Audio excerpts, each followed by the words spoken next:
Yo he aprendido a valorarme, a quererme, porque anteriormente no lo hacía.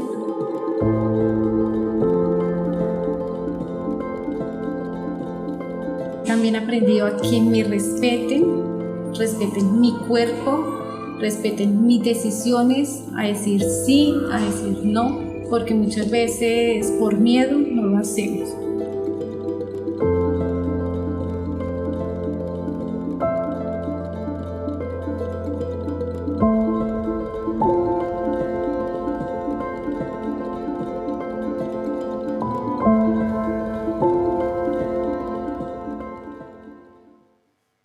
A pesar de que el marco legal de Guatemala reconoce que somos un país culturalmente diverso,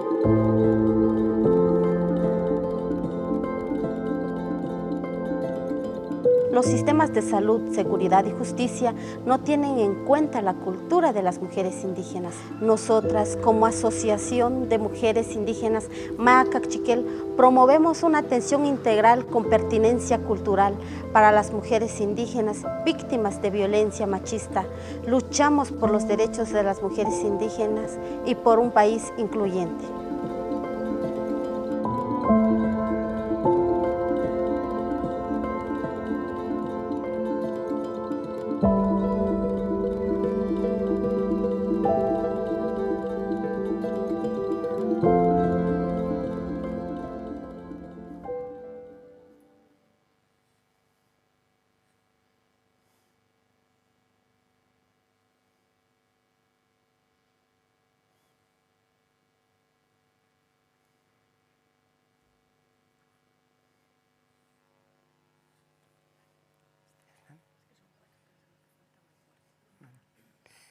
Bueno, Kaixo, eskerrik asko.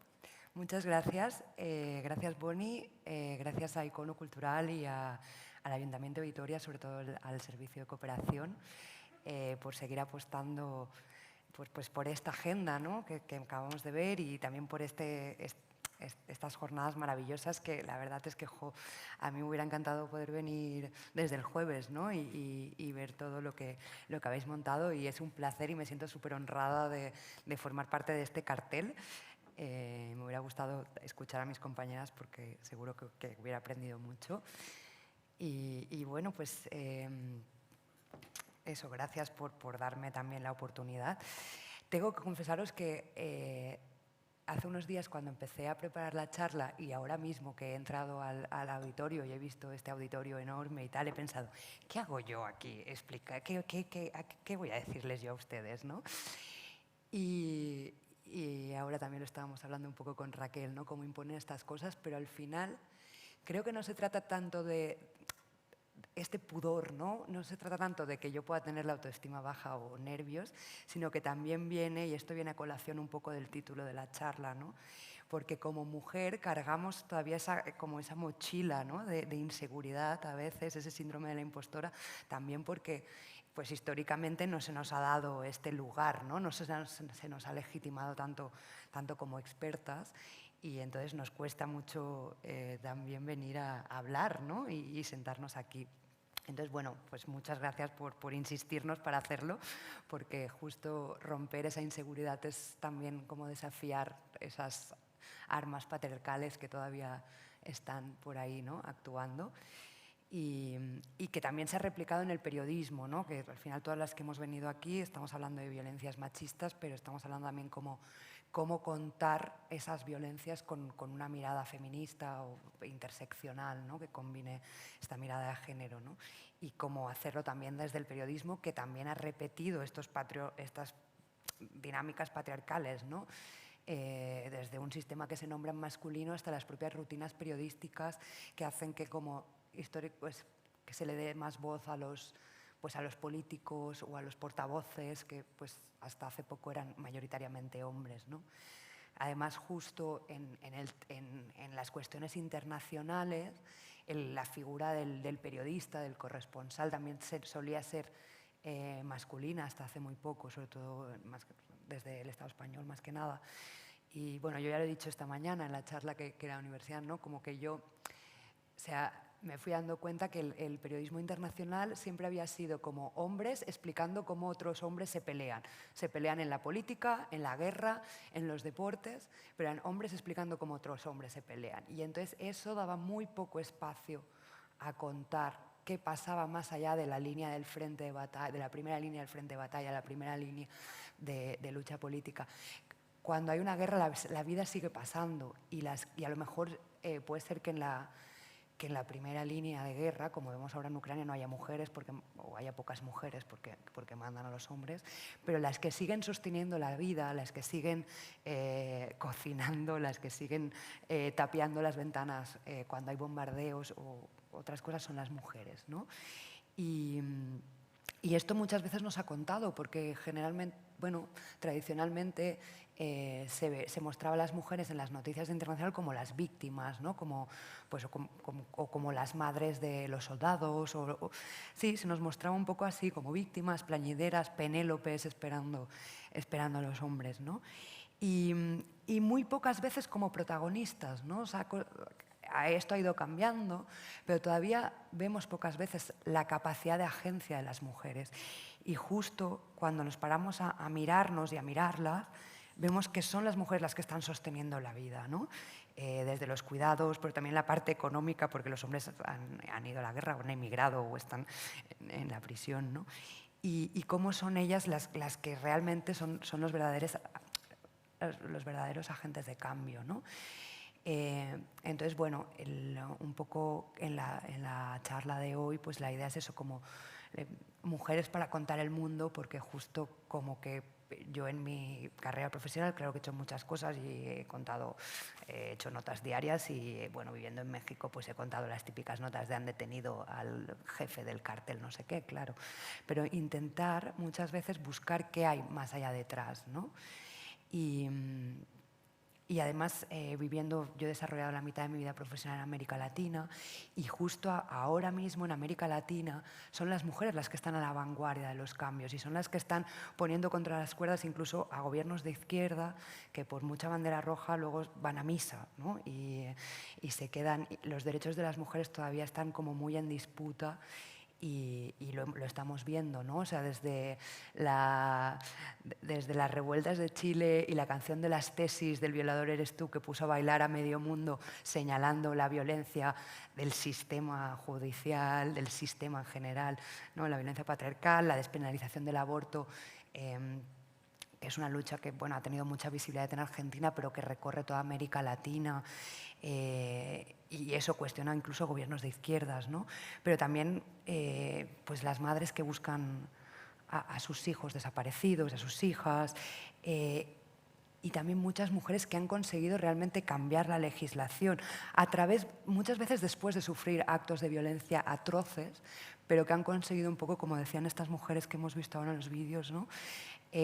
Sobrevivir a esa violencia y sobrevivir también a su condición de víctimas para realmente tomar acciones, encontrar soluciones, tejiendo redes con otras mujeres de su comunidad y cambiando las cosas, ¿no? Me gustaría, voy a ir repasando, he planteado la charla un poco pasando varias historias, la mayoría de América Latina, pero bueno, también he estado en otros lados y me gustaría un poco irme a un lugar donde se cruzan muchas opresiones y que ha salido siempre en los medios justo con estos títulos horribles de la capital del mundo de la violación, ¿no? Me refiero al este de la República Democrática del Congo, donde están Goma, Minova, un lugar donde hay una guerra cronificada, ¿no? Un conflicto regional que se ha cronificado, que empezó con una guerra abierta y que ahora básicamente son grupos mercaderes armados que luchan por los recursos naturales de los cuales nosotras en el primer mundo nos beneficiamos.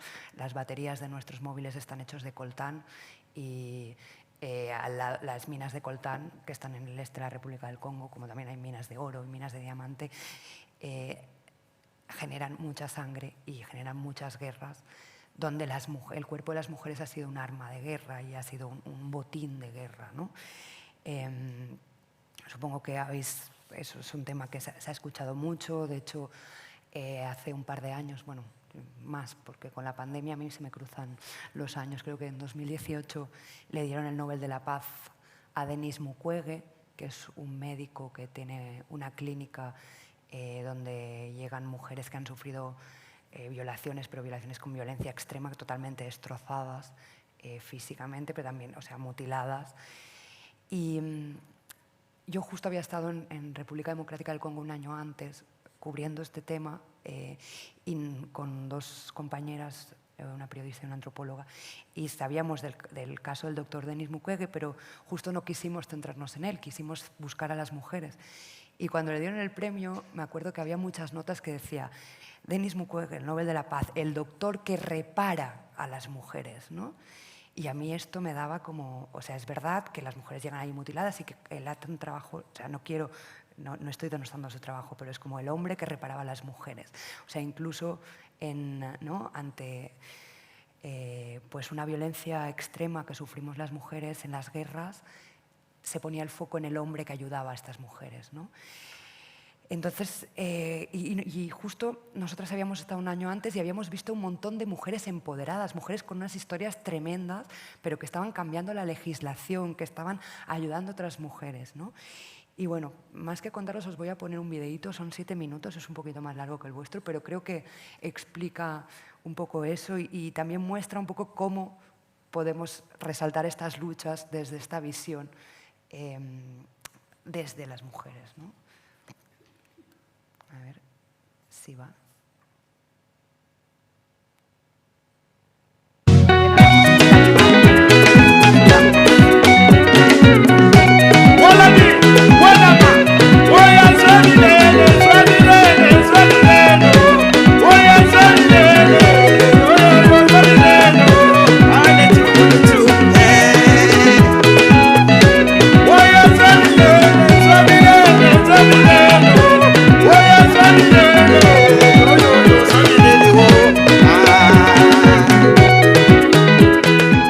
Au niveau international, on veut montrer que la femme de l'Est, de la RDC, elle est victime de violences sexuelles.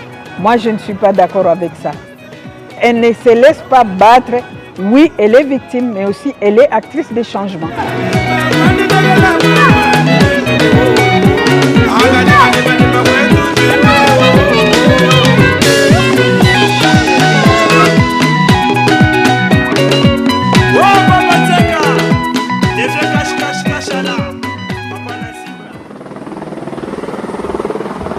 Ici chez nous, il y a des groupes armés étrangers et des groupes armés congolais. Et quand il y a des affrontements, il y a toujours des femmes qui sont violées.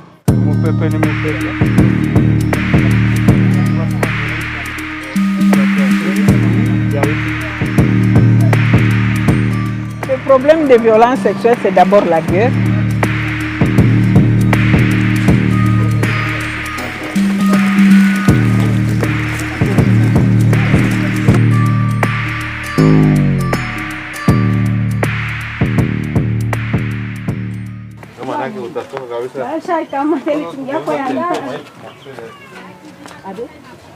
Nous, on en a assez. Je suis toujours avec les autorités pour essayer de leur parler si ça ne va pas. Parfois, je suis écoutée, parfois, je suis refoulée. Les femmes me connaissent à Kamanyola parce que je milite pour les droits de la femme. On avait me violé là-bas à la brousse. Puis mes parents, parce qu'ils connaissent Jeannette, on avait me prendre jusqu'à c'est Jeannette. Jeannette, lui, m'a accompagné jusqu'à l'hôpital. La plupart des cas qu'on trouve ici, ce sont des violences domestiques. On dit que le toit cache les réalités dans le ménage. Tu dois te taire, tu ne dois pas partir au-dessus de toi. Si tu parles, donc tu es parti au-dessus de toi, tu ne fais plus partie de la famille. Avant, les femmes se taisaient parce que la coutume dit que la femme ne doit pas trahir son mari.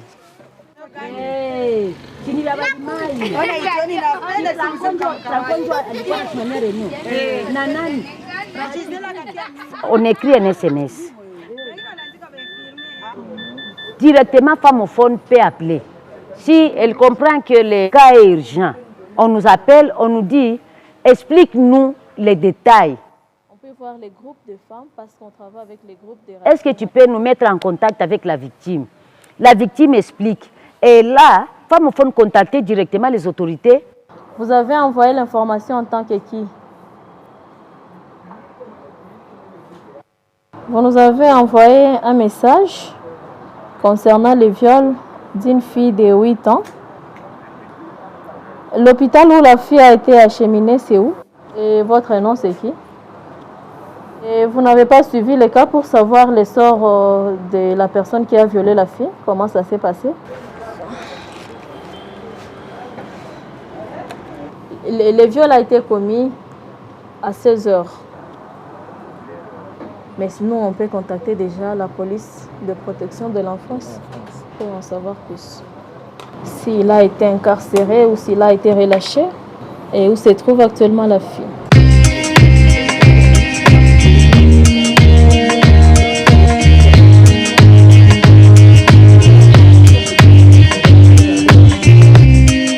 Na shauri la usalama Pakaziba wilayani Walungu limemshika bwana mmoja aliyebomoa sehemu moja ya shule la Uaminifu Pakaziba wilayani Walungu. La radio nous a aidé à parler haut. On parle à la radio et les gens apprennent. La radio c'est pour diffuser seulement, mais la Femmephone jouait en diffusant et en contactant les autorités.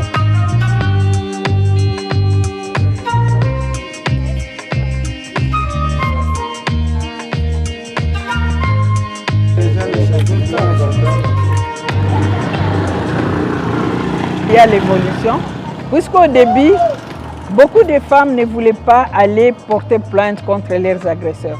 Mais aujourd'hui, il y a quand même des cas que nous accompagnons auprès des cours et tribunaux. Il est vrai qu'il y a des condamnations qui sont des fois fantaisistes, mais quand même il y a des condamnations. Donc nous devons continuer avec notre plaidoyer pour qu'on puisse respecter la loi sur les violences sexuelles.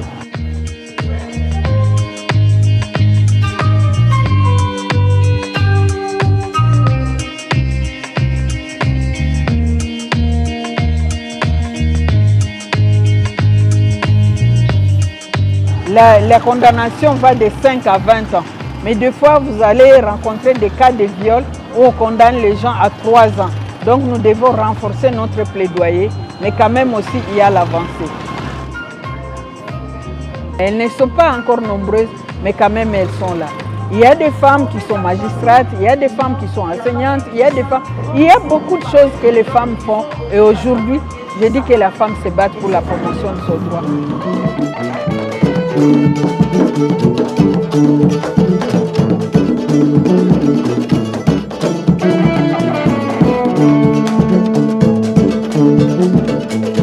Malgré tout ce qu'elle traverse, elle ne se laisse pas aller, elle se bat. Que la femme congolaise, c'est une héroïne.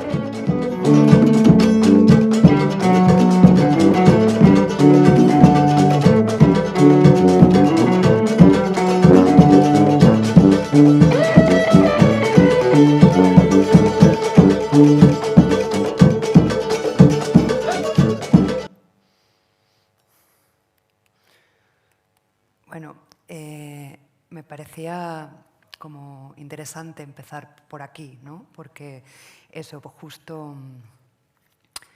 no sé cómo va.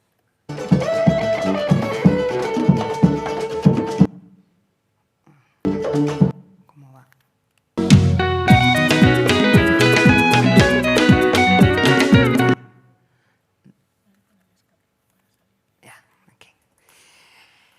Me parecía justo empezar como por este vídeo, porque justo eso, ¿no? O sea, ahora, igual hace unos años que el este del Congo ha salido de nuestro radar, porque hay miles de conflictos abiertos. Las mujeres tenemos un montón de frentes abiertos en todo el mundo, pero esto sigue pasando. Y justo porque un poco creo que los periodistas tenemos esta capacidad de volver a las historias, no la capacidad, la obligación de no dejar que las historias se mueran, o sea, en la memoria colectiva, retomarlas. Y justo por lo que os decía antes, ¿no? Justo esta zona, los periodistas y las periodistas siempre hacemos estos titulares de 48 mujeres violadas cada hora, en la capital mundial de la violación. Pero no vemos todo esto, ¿no? Que hemos visto en este video. Hemos visto diferentes mujeres organizadas desde diferentes ámbitos para acabar un poco, reducir esta impunidad que permite que siga habiendo esta violencia sexual, ¿no? No sé si se entiende bien, pero bueno, ahí vemos a estas mujeres en las comunidades que están organizadas en una iniciativa hermosa. O sea, nos dimos cuenta que estas mujeres que habían sido víctimas de violencia en realidad están súper creativas generando cosas, ¿no? Femofon es una organización de mujeres que lo que hacen es que a través de móviles que se mandan SMS, porque no hay mucha conexión a internet, se avisan cuando hay ataques de los... bueno, se pensó como cuando había ataques de grupos armados que entraban como a hacer violaciones masivas, saqueos y tal. Y lo avisan a la radio para que se avisen a las siguientes comunidades, pero al final eso también se avisan otro tipo de violencias, ¿no? Y al usar la radio se legitima también su denuncia y su discurso.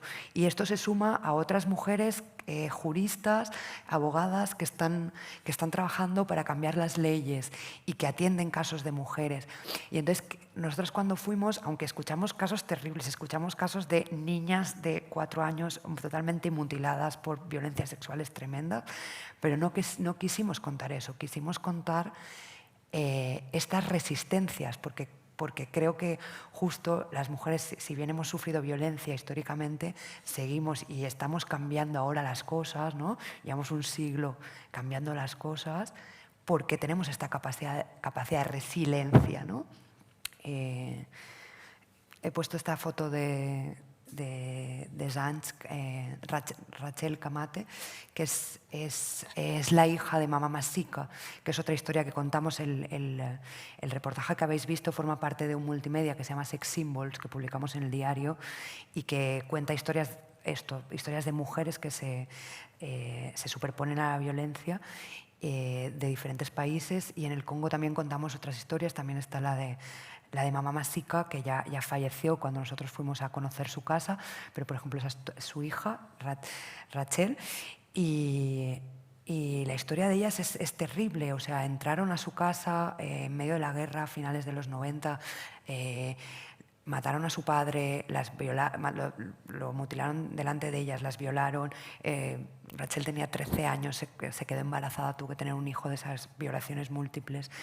Y luego la comunidad la repudió a su madre, a ella, a sus hermanas, y entonces ellas se fueron a otro lado porque estaban repudiadas en su comunidad, pero en lugar de encerrarse en ese dolor decidieron consiguieron una casa y decidieron abrir su casa a otras mujeres que habían pasado por lo mismo, que son lo que se llaman allí las casas de escucha, ¿no? Maison d'écoute, y que al final tienen un poco que ver con estas casas que tenemos aquí más institucionalizadas, pero ellas desde el tejido comunitario, ¿no? Y esas casas siguen vivas, ¿no?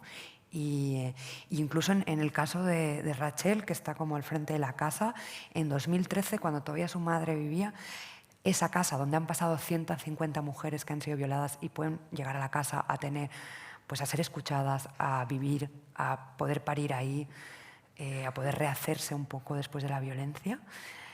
Esa casa sufrió un ataque de estos mercenarios que están ahí rapeando todo lo que pueden en las minas y tal, y volvieron a ser violadas. Pero aún así fueron a los tribunales, y esta vez, como habían estado bajo el foco y eran muy conocidas internacionalmente por la cobertura periodística, pudieron ir a juicio, y es el juicio que se conoce como el juicio de Minova, y 13 mujeres, consiguieron más de 1000 testimonios de violaciones, sentaron a 13 soldados, al final solo se condenó a 2 y ninguno era un alto rango, ¿no? Entonces, al final estaban bastante decepcionadas, pero consiguieron ese juicio, ¿no? Y la historia de Rachel al final es una historia de empoderamiento y de lucha, y es muy similar a historias que pasan en otros lados del mundo, ¿no? O sea, yo personalmente me había encontrado esa historia, lo paso fatal con esto.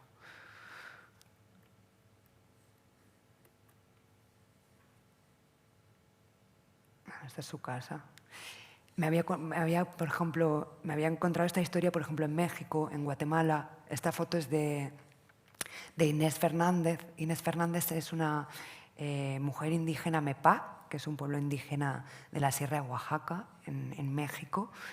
Ella también fue violada por los soldados mexicanos. Ella vive en una zona muy pobre de la sierra, que ha estado muy perseguida por las autoridades, porque ahí hubo guerrilla en los 70, también hay zonas de plantaciones de amapola, y entonces los soldados han hecho prácticas muy abusivas con las poblaciones indígenas. De hecho, cuando había la guerrilla, incluso llegaron a esterilizar a mujeres, no los soldados, sino los servicios de salud del Estado mexicano, para que no parieran hijos guerrilleros. O sea, iban a hacerse una revisión con la excusa de hacerle un papá Nicolau y les ponían un DIU sin avisarlas. Igual no las llegaban a esterilizar, pero te ponían un DIU sin saberlo. Y bueno, Inés es una de estas mujeres que fue violada por el ejército, pero a la vez es la mujer que consiguió cambiar la justicia militar en México. Ella, después de 10 años de lucha, consiguió sentar al Estado mexicano en la Corte Internacional de Derechos Humanos y que la Corte fallara contra el Estado mexicano y que el Estado mexicano se viera obligado a cambiar, que la justicia, normalmente en México y en muchos países, cuando el ejército hace un crimen, es juzgado por la propia justicia militar. Esto es una cuna de opacidad y de impunidad tremenda, porque entre ellos mismos se protegen. Entonces, su caso, consiguió una sentencia que fue que a partir del 2010, 2012, ahora no recuerdo exactamente el año, los crímenes a civiles por parte del ejército mexicano tienen que ir por justicia civil. Esto no garantiza el fin de la impunidad, pero ya es un paso enorme, ¿no? Entonces, Inés, podríamos contar su historia desde que es una víctima, pero al final es una súper luchadora, ¿no? Y ha conseguido mucho más que a veces nosotras desde nuestro activismo blanco occidental privilegiado, ¿no? Y eso te lo vas encontrando, ¿no? Cuando realmente vas por el mundo y pones el foco en las mujeres, te encuentras estas historias, ¿no? Aquí hay gente que trabajáis Guatemala, creo que esta foto sabréis de lo que habla. Las mujeres guatemaltecas, en Guatemala hubo una guerra durante 36 años, ¿no? Se acabó oficialmente en 1996. Y en esa guerra las mujeres, hubo un genocidio a las poblaciones indígenas y las mujeres sufrieron violaciones sistemáticas, ¿no? Por parte del ejército, entonces, y por parte del Estado. Y entonces en 2013 consiguieron las mujeres y los hombres indígenas sentar en el banquillo a Ríos Montt. Ríos Montt es un general, fue un dictador guatemalteco, y consiguieron un hito dentro del derecho humanitario, que fue una condena a este señor, aunque ya tenía 86 años, lo condenaron a 80 años, 50 por genocidio y 30 por otros delitos de lesa humanidad. Desgraciadamente, el propio sistema es corrupto y perverso, y luego apeló y se revirtió la condena, y ahora está en vías de otra vez intentar condenarle, pero ya ha fallecido, y tristemente ha fallecido en su casa a los 92 años. Pero este momento fue histórico, o sea, como comunidades indígenas sentar a un expresidente dictador latinoamericano, ¿no? Aupado por la CIA, además, como en tantos otros lados, ¿no? Y justo viendo a Guatemala, hay también otra sentencia que es más pequeña, pero también es muy interesante, que es la de Sepur Zarco, bueno, que es un puesto militar al lado de una comunidad. Y ahí sí que 15 mujeres sobrevivientes de violencia sexual llevaron al ejército guatemalteco al Tribunal Supremo de Guatemala y se condenó a 2 exmilitares por delitos de lesa humanidad. Y entonces, cuando en el juicio se pidió que ellas, que consideraban que era como que sería una reparación para ellas, ¿no? Y entonces las abuelas, que les llaman así porque, claro, las violaciones fueron hace 30 años, las abuelas de Sepur Zarco les dijeron que querían vivir la justicia, y vivir la justicia significaba 18 medidas, entre las cuales había educación para las niñas y niñas de su comunidad, acceso a la tierra, acceso a la salud, bueno, todo un conjunto de medidas para poner fin a la pobreza extrema, ¿no?, que han sufrido durante generaciones marginadas por el Estado guatemalteco, ¿no? Entonces, estas mujeres están cambiando las cosas después de la violencia, ¿no? Y muchas veces no lo contamos en su justa medida. A mí es que lo de vivir la justicia me parece como algo que tendríamos también que implementar en nuestra sociedad, ¿no? ¿Qué significa? Y pensarlo también en nuestras pequeñas comunidades o grandes comunidades urbanas, qué significa para nosotros vivir la justicia. Un poco de, bueno, de Guatemala me voy al vecino El Salvador. También sé que aquí hay muchas y muchos conocedores del Salvador. El Salvador, ahora que hablamos mucho de... ¿Qué es lo que conocemos del Salvador? No sé qué es lo que conocen ustedes del Salvador. Aquí el compañero me hablaba antes de la guerra, ¿no?, del Salvador. Yo creo que actualmente, si solo leemos los medios, creo que lo que se habla del Salvador, bueno, ahora tiene un presidente bastante controvertido, bueno, bastante autoritario también, que ha hecho retrocesos democráticos totales, que se llama Nayib Bukele, que ha salido un poco en los medios. Pero más allá de él, normalmente cuando se habla del Salvador en los medios, se habla solamente desde esta visión con la que he empezado al principio, de hombres contando cómo otros hombres se pelean. Cuando hablamos del Salvador, solo las únicas noticias bueno, yo como periodista, que te compran los medios, son las noticias de las pandillas, de la Mara Salvatrucha, el Barrio 18. Esto es lo que hablamos del Salvador, ¿no?, que no es menor y que hay que abordarlo, pero en El Salvador pasan muchas otras cosas. En El Salvador, por ejemplo, ahora que hablamos de cambio climático y de qué hacer para atajar, El Salvador es el primer país del mundo que ha derogado la minería metálica, o sea, la minería de oro y plata. Esto no es menor en América Latina, o sea, donde la minería es un problemón que genera una contaminación terrible, desplaza comunidades, crea mafias, explotación sexual. Y sin embargo, esta noticia muchas veces, pues aquí yo creo que pasó desapercibida. Esta mujer es una de las responsables de que en El Salvador ahora no haya minería de oro y plata. Ahí donde lo veis. Si os fijáis, se llama Vidalina Morales, está lavando una cacerola, no tiene un grifo. En su casa no hay un grifo, no hay una ducha, no hay un váter como lo conocemos. ¿Por qué? Porque ella vive en el campo salvadoreño. Y en El Salvador, que es un país donde aparentemente hay mucha agua, en El Salvador llueve 3 veces más que en Londres, resulta que 3 de cada 10 salvadoreños que viven en el campo no tienen derecho a un grifo, no pueden levantarse y abrir un grifo y lavarse las manos. Y dices, ¿cómo puede ser si hay agua? Bueno, porque eso habla de la desigualdad. Y a veces estos temas cuestan más de entrar. Entonces, Vidalina no tiene todo esto en casa, pero debajo de esa casa humilde, hay oro. Y ella prefirió quedarse con el oro debajo de la casa, pero tener agua, si bien no de un grifo, sí de ciertos ojos de agua que hay todavía y que se empezaron a secar cuando empezaron a haber estas explotaciones mineras en su territorio, ¿no? Vidalina, así con su casa humilde, ha ido a Canadá, ha ido a Chile, ha llegado hasta las Naciones Unidas y es la portavoz de esta lucha contra la minería, que la consiguieron, ¿no? Estas son las luchas de las mujeres que muchas veces no vemos en los medios y que también son luchas contra la violencia, contra otras violencias, si bien a lo mejor contra violencias más invisibles, pero que al final son las más dañinas porque al no ponerles nombre no son tangibles y por tanto cuesta atajarlas, ¿no?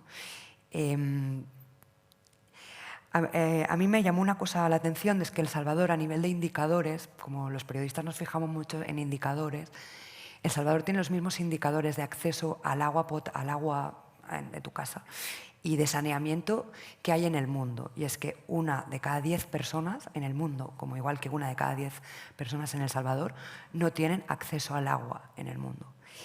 Y 1 de cada 3 no tienen saneamiento. Eso significa que no pueden tirar la cadena del váter, que no hay una fosa séptica, que no están separadas las aguas fecales de las aguas de beber, porque van todas a la tierra.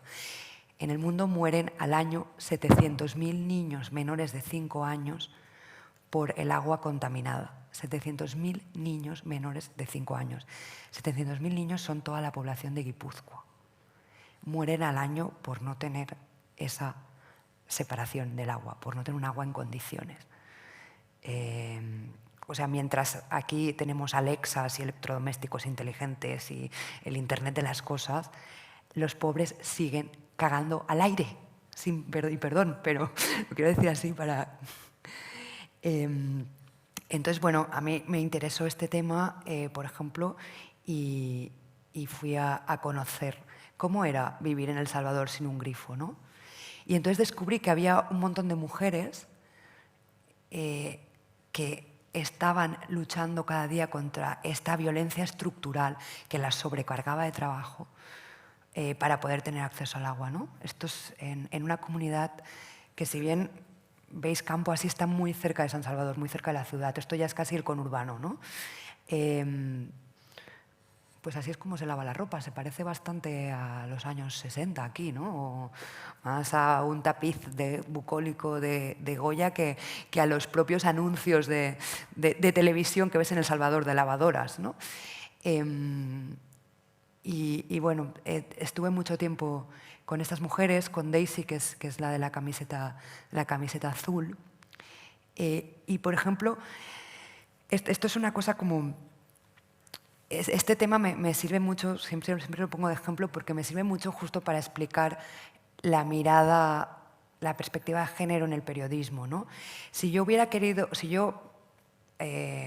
me hubiera ceñido a hacer una nota estándar para el periódico del plan, hazme una nota sobre que no hay agua, sobre la falta de acceso al agua en El Salvador. Me voy, hablo puedo ir a una comunidad un ratito o no ir, hablo con el alcalde de un municipio que no tenga agua, hablo con el ministro de Medio Ambiente, hablo con el portavoz de la comunidad, el comisario Gidal o como se llame, y hablo a lo mejor con una ONG que trabaja estos temas. Seguramente lo más probable es que si hago eso, hable con 4 hombres. Claro que el acceso al agua afecta a los hombres y a las mujeres. En teoría los afecta por igual, ¿no? No tener agua en casa te afecta a los hombres y a las mujeres. Pero resulta que, por desgracia, las mujeres seguimos siendo las que nos ocupamos de las tareas del hogar, el hecho de no tener agua penaliza mucho más a las mujeres. Porque en ese río, si os fijáis, no hay ningún hombre. O sea, las que van a lavar la ropa al río y tienen que bajar cargadas de ropa, subir con la ropa mojada que pesa horrores, caminar 3 kilómetros desde su casa hasta el río, son las mujeres. Las que tienen que dedicar una cantidad de horas terribles. Las que se tienen que bañar, bueno, todos se tienen que bañar a la intemperie, pero las que están más expuestas a violaciones y asaltos por bañarse en el río en lugar de poder bañarse en su casa son las mujeres. Y entonces, curiosamente,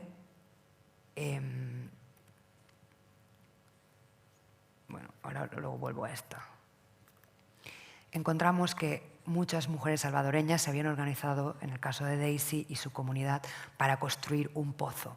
E incluso en la construcción del pozo, que es una tarea tradicionalmente asignada a los hombres, estaba llena de mujeres, porque a las que les iba a cambiar la vida fundamentalmente tener un grifo, un solo grifo en casa, que es lo que ha dado ese pozo comunitario que han conseguido a través de fondos internacionales de cooperación. De hecho, ahí ya creo que había dinero de Ingenieros Sin Fronteras de catalanes y vascos en esa comunidad justamente.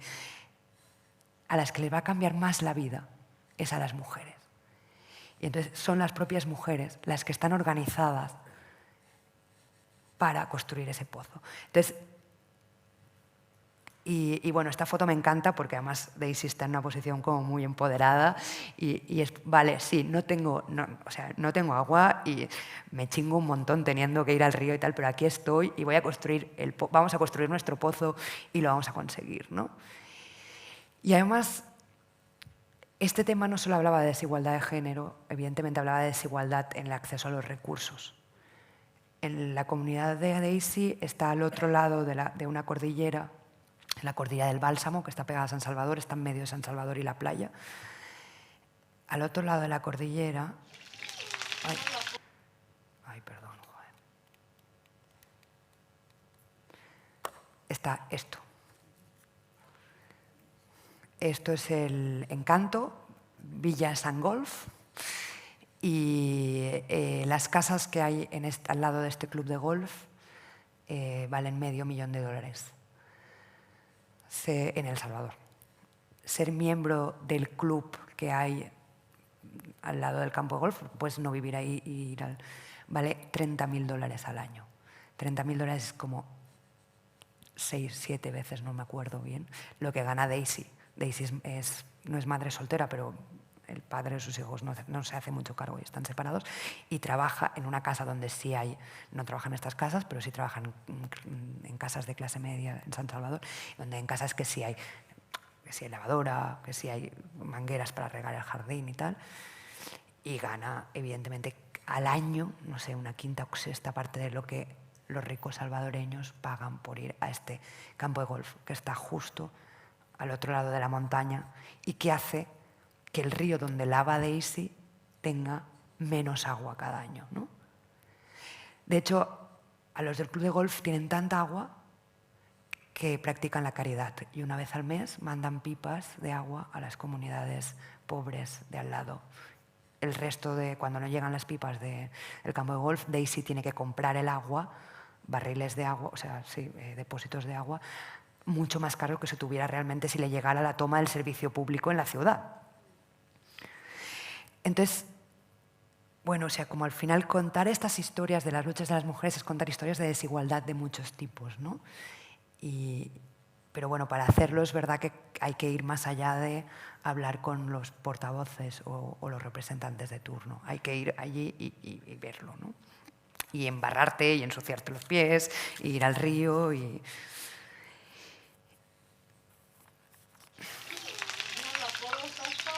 Cuando yo estaba chica, pues desde cuando veía yo que la gente sembraban, pues, quitarle el volumen a esto, pero lo sembraban con miedo.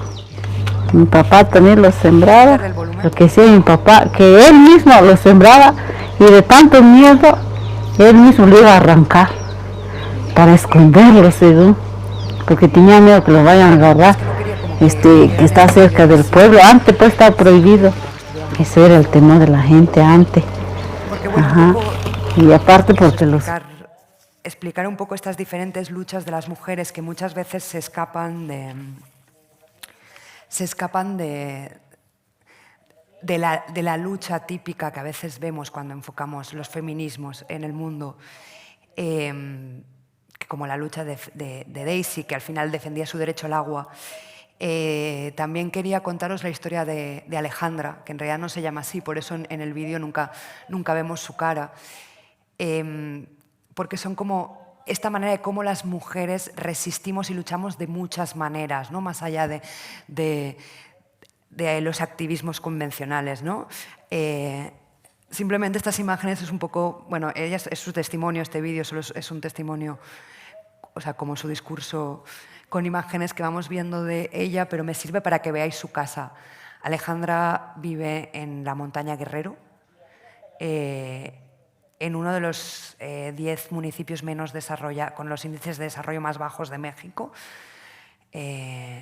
México es un país muy contradictorio, ¿no? Hay uno de los hombres más ricos del mundo y también hay lugares donde el índice de desarrollo es equiparable a muchos países del África subsahariana. Y México también es el tercer productor de goma de opio para hacer heroína del mundo después de Afganistán y Myanmar, ¿no? Ya sabemos las guerras que generan las drogas.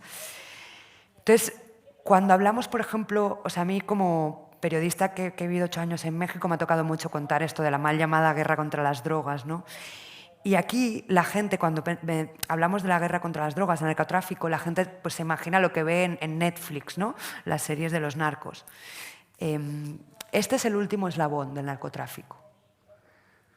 Esta mujer, como ven su casa, la casa que acabáis de ver, la cocina que acabáis de ver, es dueña de este campito, de este campo tan bonito de amapolas.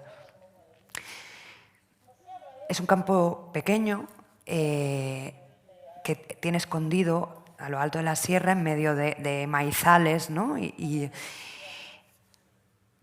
cultivar este trocito, que nada, que es muy poco,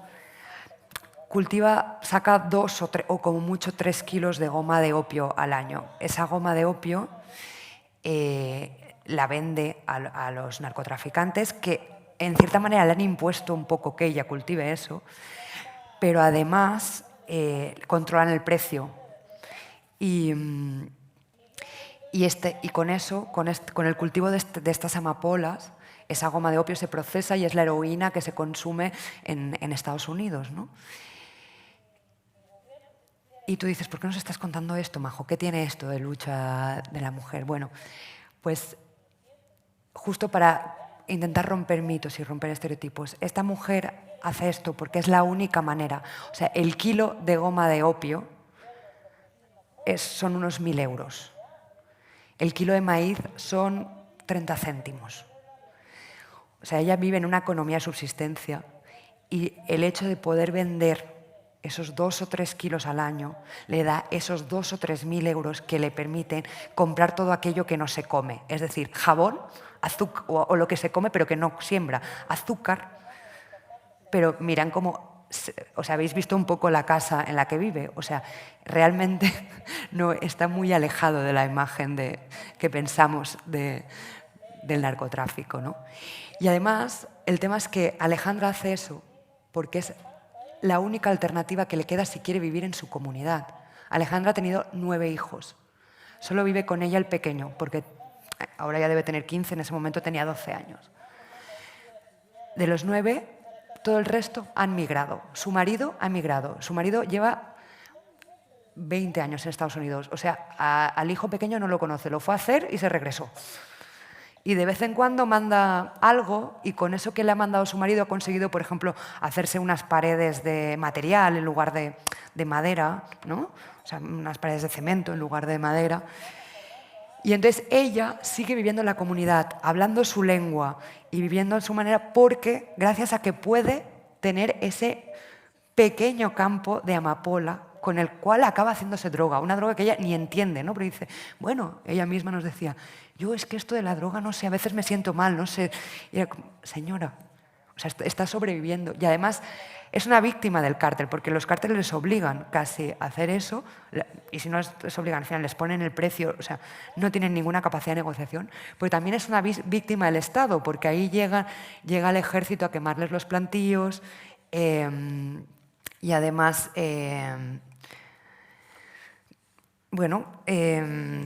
no tienen, o sea, aparte tienen todas estas otras violencias estructurales, ¿no? De que no hay, o sea, en su comunidad, por ejemplo, su hijo tiene que caminar, no sé, como media hora o 45 minutos cada día, ida y después de vuelta para ir a la escuela. O sea, son lugares donde el Estado no está presente, ¿no? Y entonces, esta mujer al final, la manera de quedarse y seguir haciendo su modo de vida es este. Igual es un poco contradictorio lo que os estoy contando, pero no sé si esto también es una lucha feminista para mí lo es una lucha de las mujeres por sobrevivir y por mantener y por seguir tejiendo, ¿no? Y porque al final no todos los hijos han emigrado a Estados Unidos, tiene un par en Estados Unidos, su marido está en Estados Unidos, luego los otros han ido a la ciudad, pero es eso. Y ella está sembrando esto que acabará en el país donde sus hijos migran, ¿no? Y donde...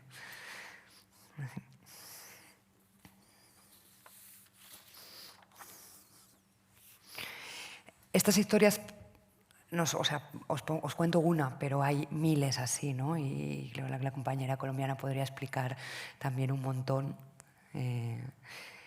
No había preparado nada de Colombia en esta charla, todo que la foto inicial es una foto de una mujer en verano.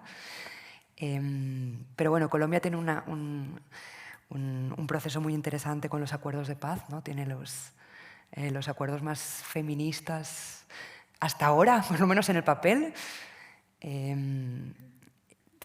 muy interesante, pero también ha estado muy controvertido, ¿no? Como en la sociedad, justo por estas ciertas conquistas de las mujeres también han sido cuando hicieron campaña contra el no. Ahí, yo no soy la que más puedo explicar en esta sala, pero... las mujeres están abriendo brecha, estamos abriendo brecha, ¿no? Desde diferentes frentes hasta desde un campo de amapolas. No sé cómo vamos de tiempo, Bonnie. ¿Un ratico así? Que me habías dicho 40 minutos, ya me he pasado. Bueno, muy rápido. Justo, no sé, como que quería salirme un poco de...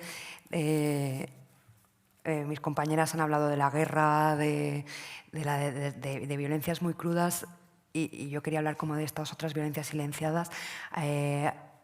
Estas fotos son de Bolivia, de un trabajo que hicimos para Sex Symbols también, que me parece también una iniciativa súper bonita de cómo las mujeres se organizan. Pero sabéis que Bolivia es un estado plurinacional. Desde el gobierno de Evo se han hecho muchos avances para reconocer a los pueblos indígenas. Es el país más indígena, con la mayoría indígena en América Latina.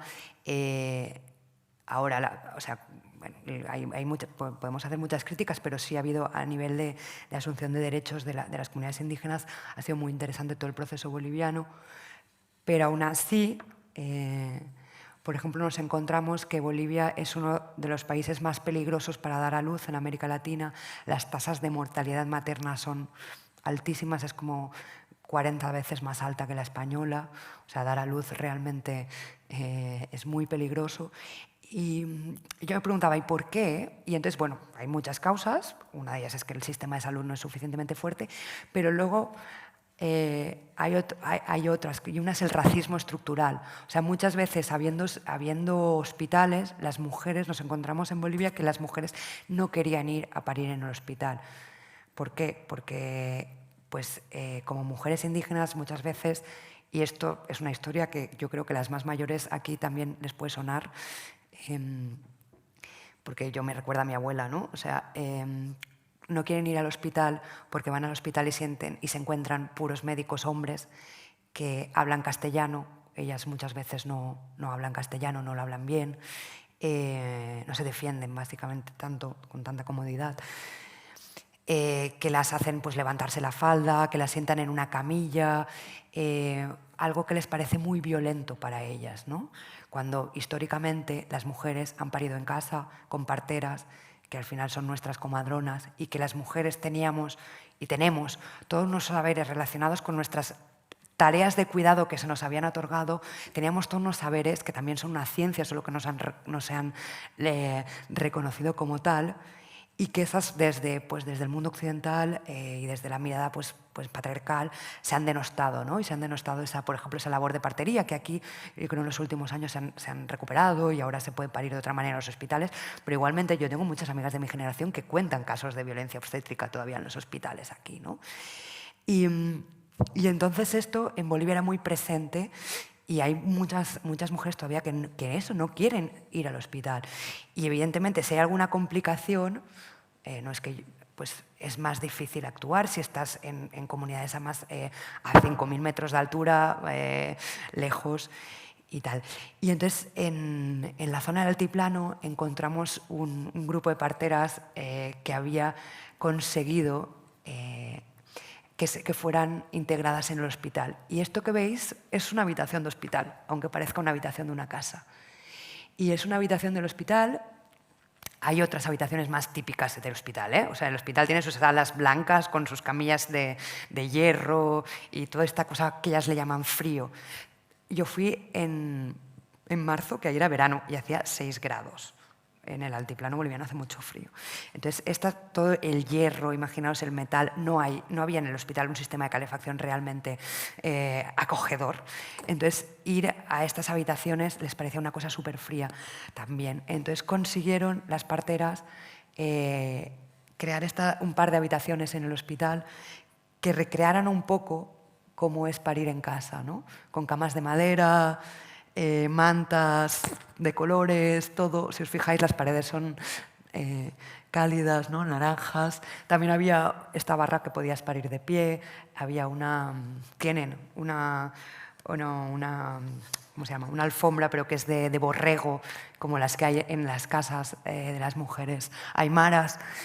Y entonces las mujeres podían ir ahí y parir con la partera, y si había alguna complicación, pues había todos los recursos del hospital y evidentemente ya se las movía a estas salas frías. Pero eso había acercado a que muchas mujeres de esa zona del altiplano llegaran al hospital con otra confianza, ¿no? Y la partera nos decía, es que nosotras somos de pollera a pollera, ¿no? de falda a falda, de mujer a mujer. Y además, pues evidentemente las parteras en parte de su comunidad hablaban en aymara, bueno, no les metían la mano con esa brusquedad que ya se quejaban de los médicos. Y bueno, esta lucha me parece que es una lucha súper bonita, que aquí también está.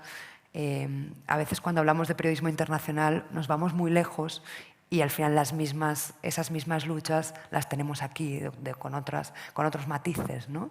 Y esas mismas violencias, ¿no? Y ya para acabar, porque ahora sí ya llevo 1 hora hablando, nada, os dejo un poquito muy rápido con 2 historietas más.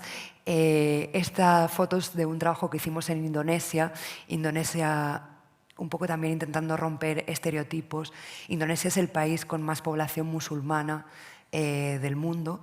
Y entonces fuimos no a Yakarta, sino a Lombok, que es como Indonesia tiene muchísimas islas, y Lombok es como una de las islas donde la religión es más fuerte, ¿no? La llaman la isla de las 1000 mezquitas. Y entonces, nada, nos encontramos en Indonesia. Es una vertiente del Islam bastante relajada, pero aún así, pues bueno, sí hay evidentemente pues un machismo bastante duro. Y nos encontramos con un grupo de mujeres que debajo del velo educaban en derechos sexuales y reproductivos, ¿no? Y que de hecho reivindicaban el velo como una manera de acercarse a abordar ciertos temas, ¿no? O sea, ellas iban a dar charlas con otras mujeres, como veis ahí, de salud sexual y reproductiva, ¿no? de métodos anticonceptivos. Y esto creo que es un diafragma, un condón femenino o algo así. Y lo hacían con el velo, y de hecho para ellas el problema no era la religión en sí, sino que la fe estaba instrumentalizada, ¿no? Para justificar la opresión femenina muchas veces, pero ellas reivindicaban. Y de hecho este grupo de mujeres incluso practicaban abortos. Esto no lo pudimos explicar porque era ilegal, pero bueno, ahora aquí no lo puedo decir así. Y eso, y me parece que justo ahora que hablamos mucho del velo, como ver este matiz me parecía interesante. Quiero acabar con esta foto de Vicky, que es una foto en Madrid. Vicky es Victoria Lely Gómez, es una defensora por los derechos trans hondureña, que yo conocí en Honduras en 2013, porque se presentó como candidata a diputada y era la primera. Bueno, era precandidata, no llegó, al final no la eligieron por el sistema patriarcal, pero era precandidata y era la primera precandidata trans. Y yo la conocí allá, la entrevisté, y ella sufría mucha violencia por el hecho de ser trans. Ella fue a la universidad, había tenido ciertos privilegios allá, o sea, una persona que trabajaba en una ONG, daba talleres, o sea, fue precandidata, ¿no? Y muy activista, con una vida buena dentro de las violencias que sufría por ser una mujer trans, ¿no? Esta violencia fue increciendo tal y como se volvió mediática y pública, entonces empezó a recibir amenazas, agresiones, hasta que se tuvo que exiliar. La intentaron, se exilió primero a Costa Rica, luego volvió, la intentaron matar. Llegó a Madrid con una solicitud de asilo y yo justo acababa de volver y leo el periódico, estaba leyendo El País un día y me encuentro una nota de ella, o sea, una nota sobre ella, y yo la había conocido en 2013 y era 2018, y estaba en Madrid y era una nota sobre que le habían pegado una paliza fuera de una discoteca en Madrid, ¿no? Y bueno, entonces contacté a la periodista del País y hostia, yo conozco a esta chica, pero ya tengo su número hondureño, no sé cómo contactarla, y la contacté y la entrevisté en Madrid, y es una de las historias de mi libro. Y de hecho, cuando presenté el libro en Madrid, me lo presentó ella. Y sin entrar mucho, lo que quiero contaros es que Vicky, que es una activista y una defensora, al final sufría violencia en Honduras y la sufre aquí por ser mujer trans también.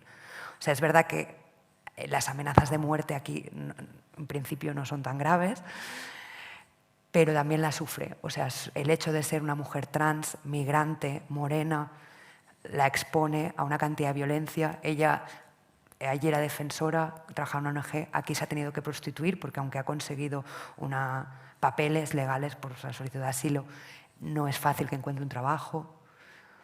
Entonces, bueno, un poco también para no hablar solo del sud global, sino también mirarnos un poco en el espejo, en estas luchas que tenemos pendientes.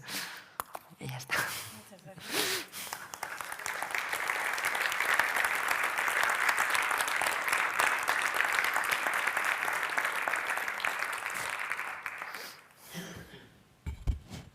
Tenemos unos minutos para poderle preguntar algo a Majo, ¿no? La verdad es que nos has hecho un recorrido desde el Congo por Latinoamérica, hemos llegado a Indonesia y hemos acabado en Madrid. O sea, claro, luchas feministas globales, es que me pusisteis el listón muy alto. Sí, pero bueno, la perspectiva de género en el periodismo ha quedado sentada, ¿eh? Se ha quedado clara.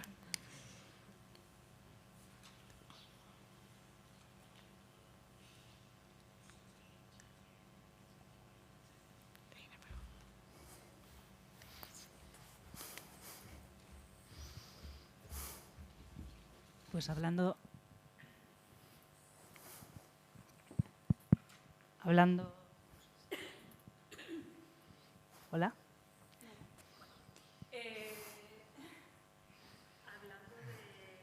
de la perspectiva... de la perspectiva... ¿Sí? Ah, vale. De la perspectiva feminista en el periodismo y de la diferencia con el activismo, antes tenía la ocasión de preguntarte, ¿no? Esto que da tanto sarpullido, ¿no? a los y las periodistas de la vieja escuela sobre la mezcla con los movimientos sociales, el activismo y demás. ¿Cómo se mantiene esa línea, ¿no? entre periodismo, activismo, pero cierta conciencia, ¿no? de justicia? Bueno, es que creo que es un tema en el que hay mucho pudor, ¿no? Aquí justo lo hablamos antes, ¿no? Como que tradicionalmente te decían en la facultad y todavía, no, y en la redacción, ¿no? De tú eres periodista, no eres activista. Esto es muy activista y al final es como, tienes que ser imparcial. ¿Qué es ser imparcial? O sea, todos tenemos una posición política en el mundo, ¿no? Y la imparcialidad, o sea, la objetividad no existe, ¿no? Entonces, yo creo que hay que ser honesta como periodista, ¿no? Y ser plural y intentar dar voz a... Yo aquí he hablado de mujeres, pero también he entrevistado a hombres, ¿eh? Dar voz a todos los actores y a todas las agentes, no, a todos los agentes y y tal, pero hay que ser honesta y ir a todas las fuentes, pero tenemos una posición como ciudadanas, como periodistas ante las desigualdades. O sea, ser neutral ante las desigualdades es estar del lado del opresor, ¿no? O sea, quiero decir que hay una... Bueno, para mí es muy claro que hay una... Que hay una... Todos tenemos una posición y al final... si no hacemos lo que está de moda ahora, que es el periodismo de declaraciones. Este dice, fulanito dice tal y fulanito dice cual. Entonces, tú dices que llueve y yo digo que no llueve. Pero es que los periodistas, que si yo cuento que tú me dices que llueve y que ella dice que no llueve, no estoy haciendo periodismo. Yo tengo que salir, abrir la ventana y ver si llueve o no llueve, ¿no?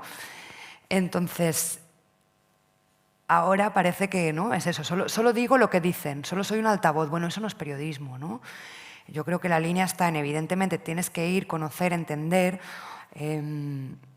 intentar responder el porqué, que decía Olga esta mañana, ¿no? O sea, ¿por qué? ¿Por qué estamos hablando de la lluvia? Está lloviendo. ¿Por qué está lloviendo? Bueno, pues porque, no sé, eso.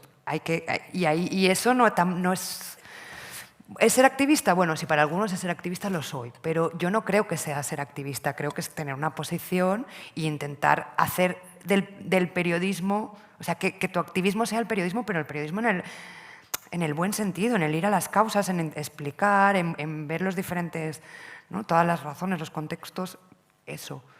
Y evidentemente enfocar...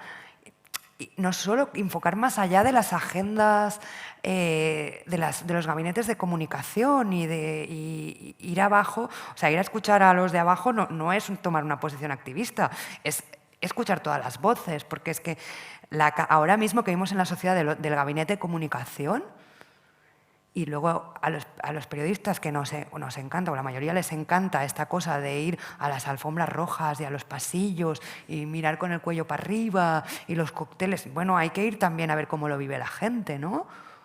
O sea, porque si no nos compramos esta idea de...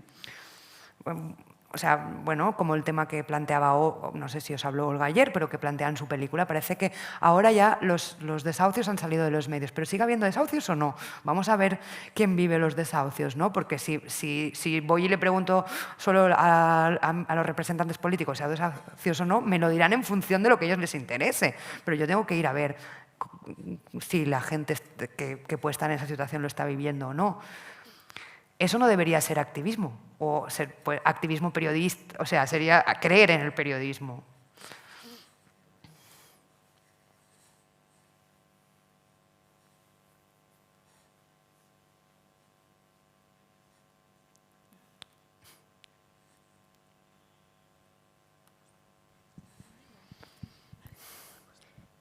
Hola, buenas.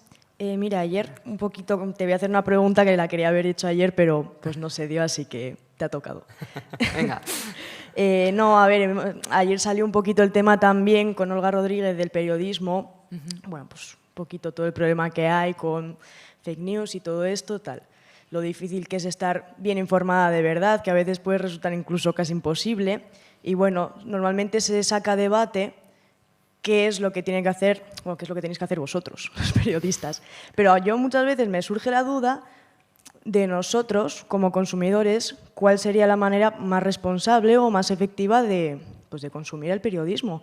Que al fin y al cabo, vosotros, de alguna manera, lo que estáis haciendo es responder con oferta a una demanda que nosotros hacemos como público. Entonces, ayer, por ejemplo, dijo algo muy interesante, que era de, oye, consumir periodismo también es leer libros, no es solo ver las noticias. Entonces, bueno, pues a que te tengo aquí, pues te lo pregunto a ti. Gracias. Pues informarse también, eso sí que es una militancia, ahora mismo, informarte.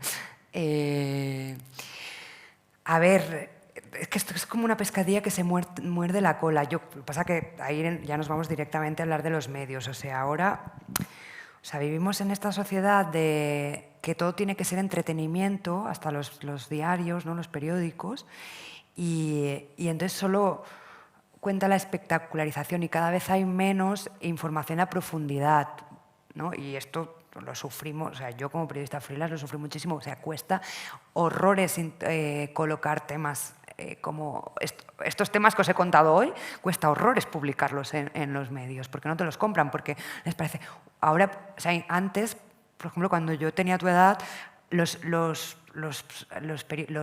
semanales de los periódicos daban gusto de leer, o sea, El País Semanal, el Magazine, tenían reportajes duros pero densos que te explicaban el mundo, te explicaban cosas. Ahora todos son vida y estilo, ¿no? Porque nos hemos... O sea, las empresas...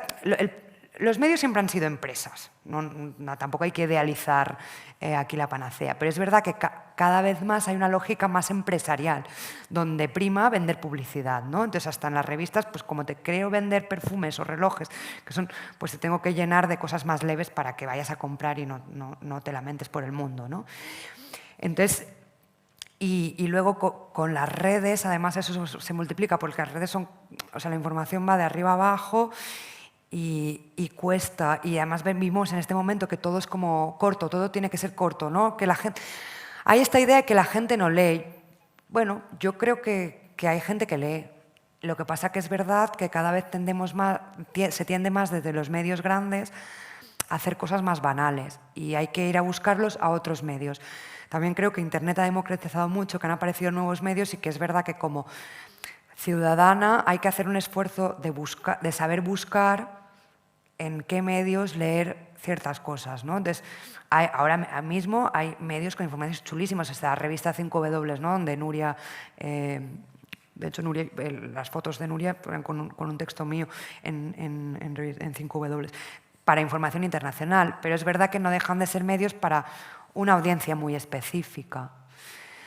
Bueno, creo que yo personalmente creo que he renunciado como a las masas, esta cosa de que me lean las masas, ¿no? O sea, entiendo que hay una cierta gente que le interesa y que va a ir a buscar y creo que sí hay medios donde se pueden publicar, medios digitales donde se puede publicar este tipo de información, pero desgraciadamente no sé por qué cuesta que estos temas estén en los informativos, que haya piezas largas en los informativos, ¿no? Todo tiene que ser... Es como... Hay esta cosa de a la gente no le interesa y la audiencia, la obsesión por la audiencia. Ahora vivimos en un mundo muy audiovisual, la televisión está súper obsesionada por la audiencia porque vive de anunciantes. También hay mucha más oferta mediática, entonces como la audiencia se fragmenta más, la poca que va a la televisión se la pelean así. Pero es muy difícil. Yo creo que habría que enseñar ahora desde la primaria, con el tema de las redes y todo, a saber leer la información. O sea, porque fake news ha habido siempre. O sea, bueno, Orson Welles, ¿no? Con La Guerra de los Mundos era la muestra de cómo hacer una fake news y tal. Pero ahora, claro, se vuelven mucho más virales, ¿no? Y en realidad lo que tenemos que hacer es empezar a trabajar desde la escuela primaria a cómo descifrar la cantidad de información que ahora tenemos. O sea, ahora en Internet hay muchas más posibilidades de publicar cosas, pero es verdad que te puedes perder de tanta marabunta de información, ¿no? Bueno, yo creo que está en nuestras manos como audiencia eso, leer libros, ir a ciertos medios, ¿no? Buscar la información más allá de los medios convencionales. Los medios convencionales están en crisis, o sea, el periodismo lleva 15 años de una crisis tremenda, económica, pero también moral, sobre todo, porque ahora ya los dueños son empresarios directamente que no tienen ni idea de periodismo, y entonces lo que se prioriza, ¿no? Y Olga, supongo que ayer os lo explicó, ¿no? Como, por ejemplo, la mandaron a Yemen y bajó del avión y todavía no había llegado, ¿no? Pisado el suelo yemení y ya estaba, mándame algo porque estás ahí, porque lo único que quiero es decir que tengo un periodista ahí, aunque no sirve. Se supone que te han mandado para que veas, justo para que abras la ventana y veas si llueve o no, ¿no? Pero pues ahora sí que nos toca como ciudadanos ahí militar y buscar qué leer, ¿no? Y asumir también que la información cuesta dinero, que si no queremos esta información que paga la publicidad, pues que igual sí que tenemos que suscribirnos o que comprar libros. Eso.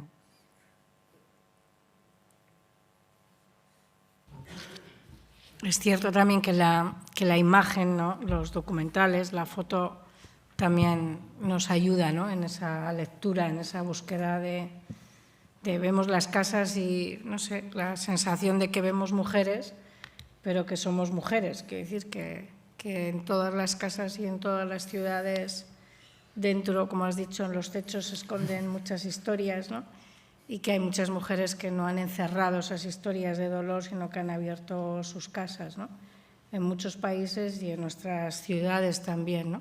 Pero es verdad que la imagen, el documental, la valentía, pero también la generosidad de lo que compartís, pues nos ayuda, ¿no? A todas y todos. Bueno, yo creo que la imagen justo te ayuda muchas veces a generar más empatía, ¿no? También los libros, como el periodismo narrativo, superar esta estructura del viejo periodismo de el lead, ¿no? De tienes que explicar todo en un párrafo, poder generar empatía. Y ahí sí que yo creo que tenemos que esforzarnos también los y las que contamos historias en hacerlo bien. O sea, yo digo siempre que la apuesta estética es una apuesta ética, porque para que... no sé si he estado a la altura de lo que se merecían estas mujeres hoy, pero, por ejemplo, pues para mí, para que a ti te importe la historia de Daisy, pues te la tengo que contar muy bien y para que sigas leyendo, porque si no vas a decir, ay, ¿no? Y la imagen a veces, bueno, bien hecha ayuda a generar esta empatía, que nos pongamos en los zapatos de la otra, ¿no? Oye, una preguntita. Te quería preguntar, como periodista de investigación o de hacer este tipo de artículos, ¿cómo llegas a tener un contacto con esa mujer partera que está en el altiplano o con esa mujer que está lavando en una esquina del extrarradio de un país como El Salvador? ¿Cómo llegas hasta ahí y cómo contactas con ese tipo de mujeres que son tan interesantes pero tan ignotas, ¿no? Porque, o sea, yo te digo, mira, yo vivo en Bolivia y te cuento que, o sea, es alucinante porque la corresponsal de la ETV, cuando hay un golpe de Estado en Bolivia, lo explica desde Argentina. Entonces es desesperante porque dices, no entiende nada de lo que está pasando. O sea, y bueno, Argentina y Bolivia todavía están cerca y seguramente ha ido alguna vez a Bolivia, pero también te puede contar México desde Argentina. No, pero vienen a hacer un reportaje de las mujeres indígenas, los de la BBC, y te ponen, o sea, te piden que hable una compañera tuya con ellos, le llevan al altiplano y le dicen, como tu pueblo está muy lejos, mira, ponte a andar aquí en las afueras y hacemos como que estás en tu pueblo. O sea, tú dices, Dios mío, ¿no? O sea, también nosotros nos tenemos que esforzar un montón en leer en una prensa, en otra, pero luego es que nos lo ponéis muy difícil, ¿no? No, totalmente. A mí muchos compañeros y compañeras de mi profesión me dan vergüenza ajena. ¿No? A mí me interesa saber cómo te has enterado tú de ese tipo de mujeres tan interesantes. Pues mira, seguramente a través de gente como tú. No sé a qué te dedicas, pero primero con curiosidad. O sea, yo creo que sí hay un tema de ponerse, de tener cierta curiosidad y cierto interés por ver, ¿no? Como por mirar más allá de lo que sea la agenda setting, ¿no? Que te dice, pues de Bolivia cuéntame Evo Morales, de El Salvador cuéntame las maras, ¿no? O sea, intentar tener como... Pero después... yendo con ONGs, con movimientos sociales, pero muchas veces yendo a buscarlas como periodista, yo, ¿no? Decir, oye, mira, me interesan los temas de mujeres, o sea, muchas veces van saliendo así. En el caso de Bolivia, la verdad es que sí, fue como que yo quería hacer algo sobre parto indígena, porque hay varias, no solo esta, hay varias experiencias también en Perú de parto vertical y me interesaba. Y entonces vi un trabajo de Médicos del Mundo, que son las que apoyan a este hospital. Y las contacté, de hecho las contacté aquí en España y me pasaron el contacto de Bolivia y a partir de ellas. O sea, así. Con lo del Salvador, con Daisy, fue igual, fue a través de Ingeniería Sin Fronteras Cataluña, que está trabajando temas de agua en El Salvador y que os digo que también creo que están los del País Vasco también allá. Y entonces, o sea, fue como, vale, yo me interesa este tema, pero no quiero hacer un publireportaje de Ingeniería Sin Fronteras, o sea, no me interesa eso, quiero... Y entonces a ellos también les pareció guay, yo les dije, yo quiero hablar de este tema y a vosotros os interesa... que pongamos en la agenda este tema, aunque en ningún momento del artículo citemos a Ingeniería Sin Fronteras, porque al final son un facilitador, ¿no? Pero también les sirve, o sea, les sirve a Ingeniería Sin Fronteras que se ponga sobre la mesa que hay una necesidad, ¿no?, de construir pozos en El Salvador. Y entonces, a partir de ahí, pues por ejemplo, con Daisy fue así, o sea, ellos nos pusieron en contacto con la organización local en El Salvador que trabaja temas de agua. Yo estaba en El Salvador, entonces fui a la construcción de este pozo, empecé a hablar con muchas mujeres y luego ahí también ya ves, esto es un poco ya como de práctica, quién es la que te va a abrir un poco más, con quién tienes más sintonía o quién tiene, de lo que te cuentan, quién tiene como un poco más de aristas, quién está más dispuesta a hablar o a abrirte esta parte de tu tiempo, porque sí es verdad que en las historias que os he puesto estas, yo he dedicado muchas horas, ¿no? Entonces también no todo el mundo va a querer que llegues como a su intimidad. O sea, yo he estado en casa de Daisy, luego a la semana siguiente era su cumpleaños y fui y le llevé un pastel de cumpleaños y celebré con ella un rato, ya de en plan como humano, ¿eh? Porque yo siempre digo que, ¿no?, los periodistas decimos, trabajamos con fuentes. Y digo, no, yo trabajo con personas. Y entonces las tengo que cuidar como personas, ¿no? Y ganarme su confianza generando, o sea, también dándoles, ¿no?, como, bueno, como creando un vínculo y una relación. Pero sobre todo los puentes sí, son, bueno, yo creo que como periodista tener cierto interés y ir tocando puertas con organizaciones, con colectivos, con movimientos sociales que trabajan temas y que te abren el contacto, y después ahí está como en la gracia de cada quien, como el ganarse a la gente para acercarse a sus historias y llegar ahí. La cosa es que para esto es un tiempo que no está pagado. Y esto cuesta mucho. Yo vengo aquí y hago esta charla y hace 2 años que trabajo en un programa de televisión. Porque después de muchos años, pues un día dije, me estoy haciendo mayor y quiero una nómina a fin de mes. Y esto es complicado. Es complicado porque cuesta... O sea, yo lo he ido haciendo pues complementando pues con hacer otro tipo de coberturas más de pim pam, ¿no?, más de caja fácil, digamos, más rápidas, aplicando a todas las becas y financiamientos habidos y por haber, ¿no? Porque claro, nadie, o sea, los medios como periodista freelance te pagan una porquería.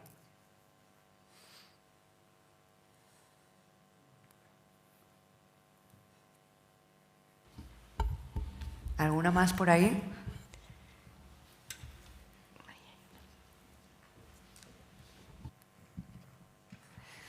Bueno, yo lo primero agradecerte y que me das muchísima envidia porque al final el poder contactar y el tener esa experiencia de primera mano pues es lo que te enriquece a ti y enriquece tu trabajo, ¿no?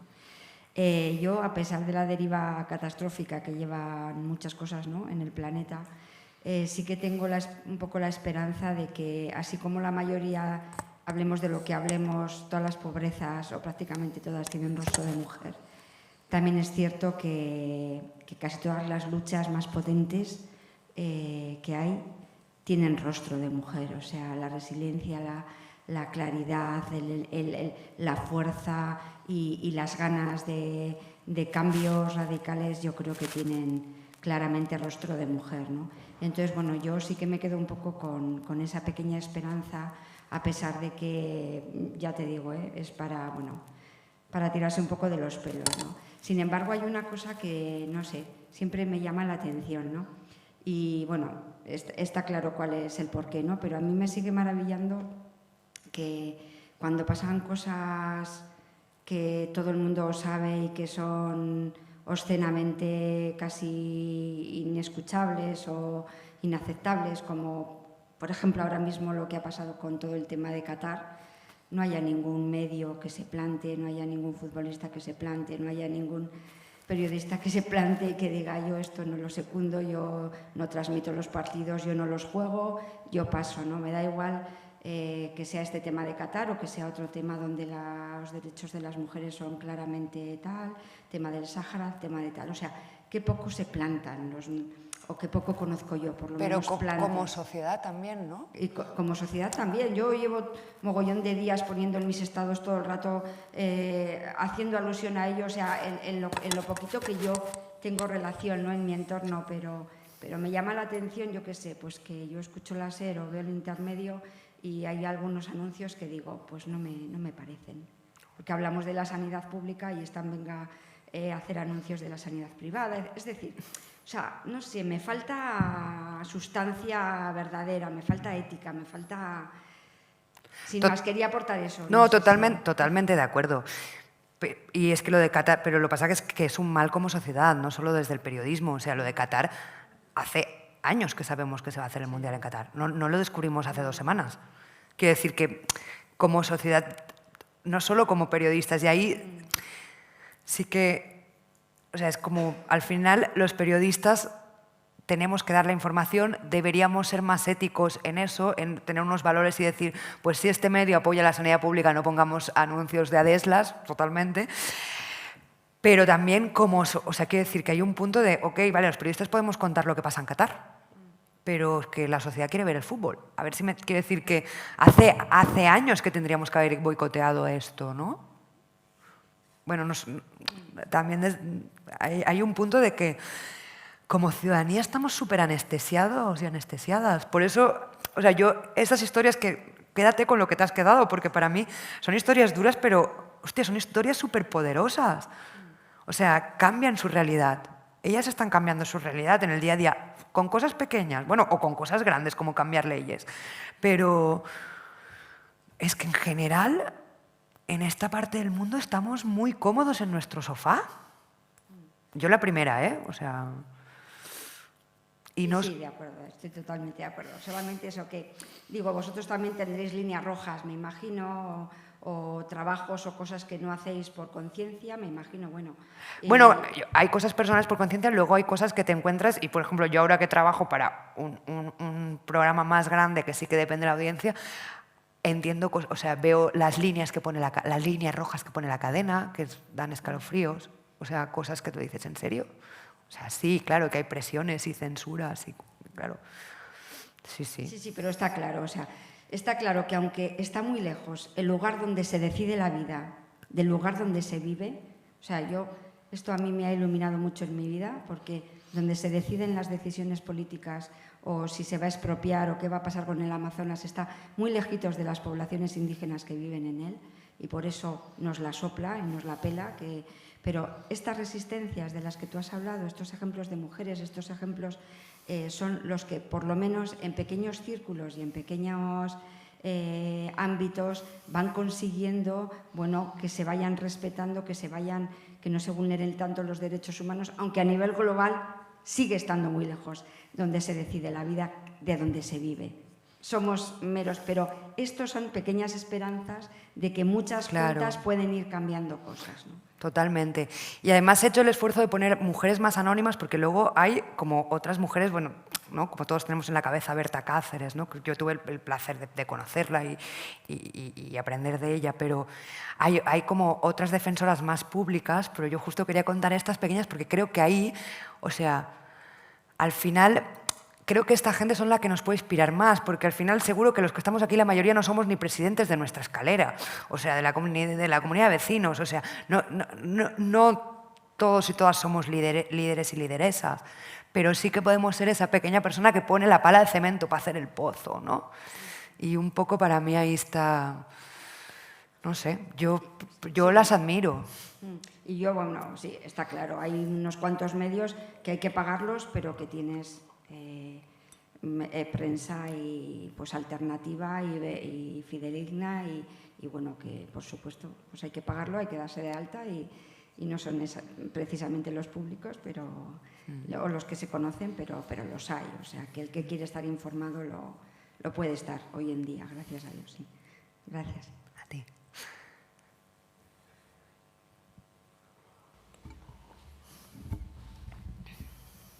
Pues yo creo que llega la hora de descansar, Majo. Muchas gracias por haber estado con nosotras, con nosotros y a todos hasta la próxima. Gracias. Gracias a vosotras.